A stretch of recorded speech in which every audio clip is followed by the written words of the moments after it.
Alors bonjour à tous, donc nous on est le groupe 111, on a fait le service sanitaire sur l'alimentation et l'activité physique, accompagné par notre tuteur Monsieur Tessier. Moi je suis Alice Sylvain, je suis étudiante en 5e année de pharma. Lucille, étudiante en kiné. Serena, étudiante en 2e année d'infirmière. Moi, c'est El Fassiel Firi Nasser, étudiant en 3e année de médecine. Et moi, c'est Quentin, je suis aussi en 3e année de médecine, du coup. Oula, c'est fort. Notre lieu d'intervention, c'était l'école régionale du premier degré Ernest Couteau, qui est située à Lille, dans le quartier du Faubourg de Béthune. C'est une école qui accueille des élèves du CP au CM2, mais c'est une école qui a une petite particularité, parce que tous les élèves dans cette école sont en internat. De ce fait, tous les repas sont préparés par l'école, le petit déjeuner, le goûter et le dîner, donc 4 fois par jour, ils mangent tous ensemble et tous la même chose. C'est aussi une école dans laquelle on a des très petites classes, c'était maximum 15 élèves par classe. Donc cette particularité, ça vient d'un contexte spécifique. C'est historiquement des familles non sédentaires. L'internat permet de donner une réponse aux difficultés sociales, financières et éducatives des enfants.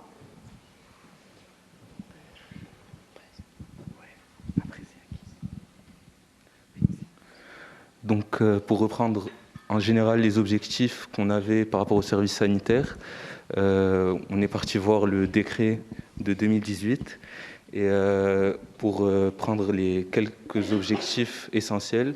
Tout d'abord, la promotion de la santé, qui est vraiment un objectif à atteindre face à cette population, face à ce milieu social où on a des élèves qui sont confrontés à des difficultés sociales, financières et éducatives. On a aussi comme objectif la prévention dans le domaine de l'alimentation et de l'activité physique, qui sont deux domaines très liés. Et comme c'est indiqué dans le décret, il faut intervenir dans tous les milieux. Et le service sanitaire, il prend vraiment son importance dans ce milieu défavorisé pour réduire les inégalités sociales et territoriales auxquelles font face ces élèves. Alors nous, on a organisé nos interventions en 3 créneaux de 45 minutes. Du coup, on avait 3 classes qui venaient faire l'intervention avec nous. Et pour les 2 premiers jours, on faisait la prévention sur l'alimentation. Et le dernier jour, on faisait sur l'activité physique. Donc, du coup, pour l'alimentation, on a organisé ça sous forme de kermesse avec 5 stands. Du coup, on était chacun sur un stand. Et puis, les élèves en petits groupes tournaient sur chaque stand. Et du coup, le dernier jour, sur l'activité physique, on était en 2 groupes. On vous expliquera après. Voilà. Du coup, là, on va vous parler des 5 stands sur l'alimentation. Ouais, c'est bon. Alors, la première activité, donc, c'était avec moi. On a décidé de faire cette première activité sous forme d'un petit quiz, tout simple. Donc, j'étais muni d'un super tableau Velleda qui m'a aidé pour faire des petits schémas pour mieux leur expliquer et mieux développer les réponses. Donc, j'avais préparé quelques questions à l'avance, comme par exemple, vous pouvez voir ici quels fruits manger en été. En plus de ça, on avait donc des enfants qui étaient répartis en général entre 2 ou 3 enfants par activité. Donc ça permet de leur apprendre d'autres choses, d'améliorer un peu leurs connaissances à propos de l'alimentation et d'amener un petit peu de culture générale. Voilà. Par rapport à l'atelier 2, qu'on a nommé le sucre invisible, donc l'objectif c'était vraiment de montrer aux élèves que la quantité de sucre que contiennent les aliments et surtout de leur faire prendre conscience que certains aliments pour lesquels on ne pense pas qu'il y a forcément du sucre, comme du pain de burger par exemple, ou encore un yaourt aux fruits, de leur faire comprendre qu'il y a du sucre même dans ces aliments alors qu'on ne s'y attend pas. Ça consistait à leur montrer des images qu'il fallait classer en fonction de la quantité de sucre qu'ils contiennent et d'associer à ces images le nombre de morceaux de sucre qu'ils contiennent et de leur expliquer que le maximum de morceaux de sucre qu'on peut manger par jour, c'est 6 morceaux. Ensuite, dans mon activité, ils avaient une fleur dans laquelle il y avait 7 pétales. Et c'était chaque groupe d'aliments. Ils devaient soit dessiner un bon aliment de la bonne pétale, soit donner un nom. Et voilà. Moi, mon activité, le but c'était de leur apprendre à composer un plat bien équilibré. Donc je leur demandais de constituer leur plat préféré. Ensuite, on le comparait avec la pyramide alimentaire. On en discutait et ensuite ils pouvaient préparer un plat vraiment équilibré. Et voilà. Et moi, mon atelier que j'ai proposé aux élèves, c'était de fabriquer, à la manière de l'artiste Arcimboldo, un portrait avec des aliments découpés dans des prospectus. Et ce portrait, il y avait la moitié du visage qui était constitué d'un repas équilibré, donc fruits, légumes, produits laitiers, eau plate. Et de l'autre côté, c'était le repas le plus déséquilibré possible. Donc là, vous avez des exemples de ce qu'ont pu faire les élèves. Et puis enfin, pour la dernière séance, pour l'activité physique, on a découpé les groupes en deux. D'un côté, il y avait des quiz sportifs et de l'autre, il y avait une activité qui était à la danse du pouls. Le pouls, parce que juste avant l'activité, quand ils étaient au repos, on leur faisait prendre leur pouls pour qu'ils se rendent compte qu'ensuite, quand ils bougeaient, le pouls accélérait, quoi, pour qu'ils se rendent compte que quand on fait du sport, c'est bon pour le cœur et voilà, quoi.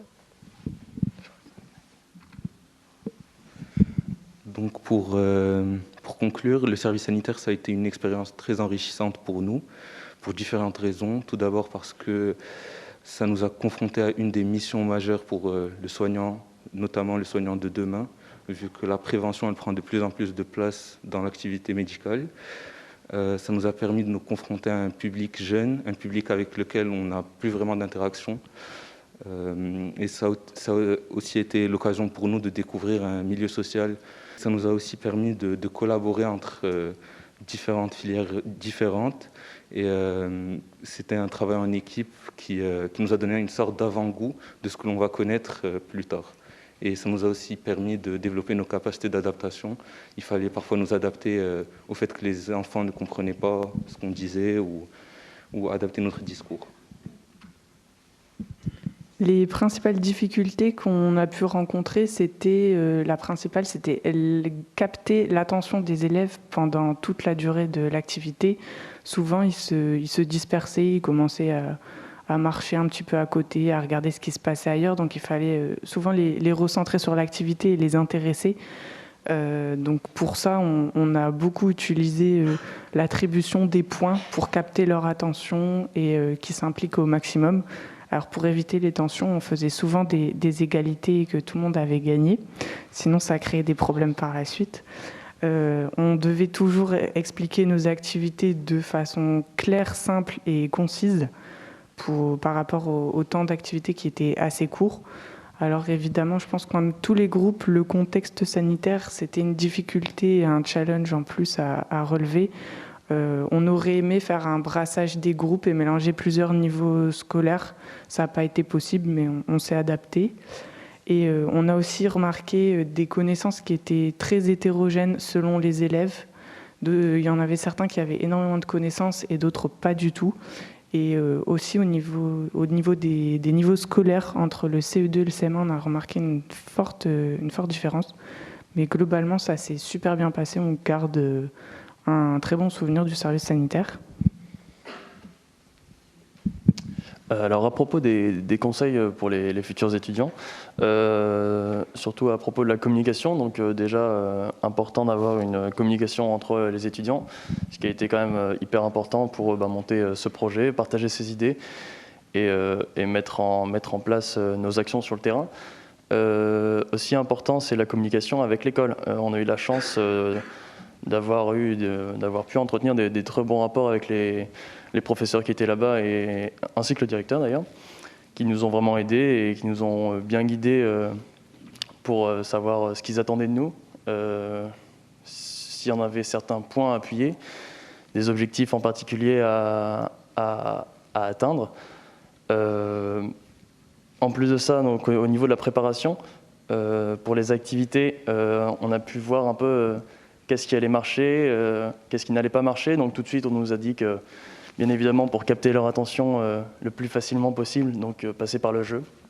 Donc ce que Alice disait tout à l'heure, mise en place de jeux, un système de points, une sorte de petite compétition, mais sans créer vraiment de tension, bien évidemment. Et dernier point aussi à propos du matériel, bien évidemment. On a dû donc prévoir à l'avance le matériel dont on allait avoir besoin. Tout bête, mais une grande salle, des tables, etc. Et c'était quand même aux professeurs de gérer le brassage de leur classe, parce que comme on ne pouvait pas faire de brassage intergroupe, il a fallu organiser une sorte de roulement avec un timing bien précis. Voilà. Donc merci à tous pour votre attention.